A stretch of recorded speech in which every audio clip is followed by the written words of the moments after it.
అందరికీ వినాయక చవితి శుభాకాంక్షలు. అందరూ వినాయక చవితిని ఎలా సెలబ్రేట్ చేసుకున్నారు? ఫస్ట్ టైం వినాయక చవితి రోజు వర్షం పడడం. ఎప్పుడైనా నిమజ్జనం రోజే వర్షం పడేది, కానీ ఈసారి మాత్రం స్టార్టింగ్ రోజే వర్షం పడింది. కంటిన్యూస్గా ఆపకుండా 3 hours వర్షం పడింది. అందుకే మా వినాయకుడిని పెట్టడం చాలా లేట్ అయిపోయింది. 12 పూజ కాస్త 7:30 అయింది.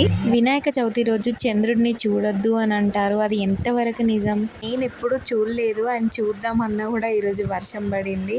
సో చంద్రుడు రాలేదు. చంద్రుడిని ఎందుకు చూడొద్దో కామెంట్ సెక్షన్లో కామెంట్ చేయండి. నాకు కూడా తెలీదు, తెలుసుకోవాలని ఉంది.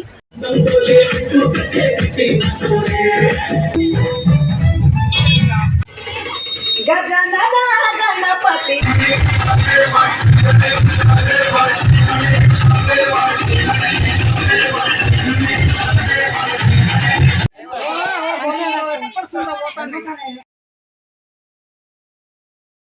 ఈ వర్షం వల్ల లేట్ అయింది అని అంటే అయ్యగారు ఇంకా లేట్ చేశాడు.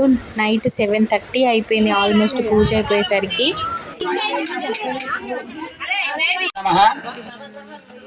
అగ్నయే నమః.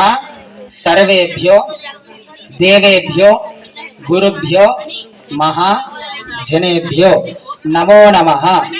అక్షతలు అమ్మ, మీ యొక్క జన్మనిచ్చినటువంటి తల్లిదండ్రుల్ని, మీ ఇష్టదైవాన్ని, అదే విధంగా మీకు విద్య నేర్పించినటువంటి మీ యొక్క ఈ వీడియో మీకు నచ్చితే లైక్, షేర్, సబ్స్క్రైబ్.